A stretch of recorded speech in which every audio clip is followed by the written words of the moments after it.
Mūsu trešais izvirzītais kandidāts ir Raimonds Vējonis no Zaļo zemnieku savienības. Lūdzu, vizītkārti un arī atbalstītāju video.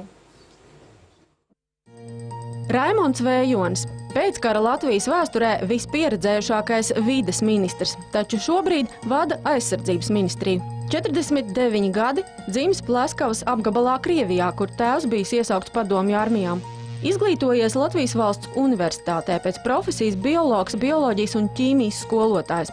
Apguvis vides pārvaldību Somijā, Tamperes Tehniskajā universitātē un Igaunijā Tallinas universitātē. Strādājis gan par bioloģijas skolotāju Madonas 1. vidusskolā, gan Madonas un Rīgas reģionālajās vides pārvaldēs. Politiskā karjera sākusies ar ievēlēšanu Madonas pašvaldībā.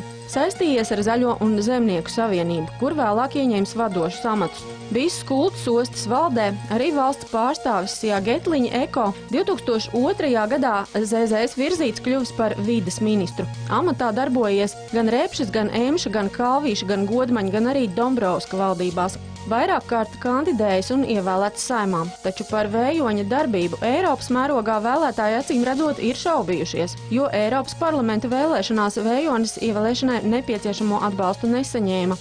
Bijis Zaļās partijas priekšsēdētājs un Zaļo un Zemnieku savienības priekšsēdis. Viens no retajiem savā partijā, kurš atklāti kritizējis Aivaru Lembergu par vēršanos pret NATO, bet pats saņēma publiskus pārmetumus pērn, kad bankas Citadele pārdošanas procesa laikā devies atpūtas braucienā kopā ar bankas pircēju pārstāvi.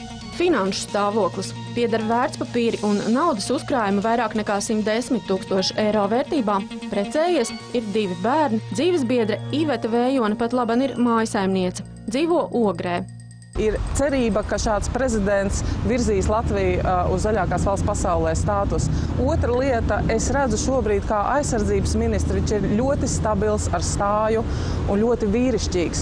Un trešā lieta, ko es domāju, mēs nekad nevar zināt, vai prezidents būs labs vai līdz kamēr viņš tāds nav bijis. Un es ceru, ka prezidents Raimonds Vējonis būs tāds, ar kuru nevajadzēs kaunēties. Un es domāju, pat mēs varēsim lepoties ar to, ko viņš dara. Raimonds Vējonis daudz Latvijā ir strādājis vidas jomā, no kurienes viņš bija zināms, bet pēc tam viņam bija arī jānodarbojas ar pašvaldību lietām. Tas viņam ļāva iepazīt valsti, ļāva iepazīt pašvaldības, ļāva iepazīt tās problēmas, ko risina pašvaldības, kas cilvēkiem ir ļoti svarīgas.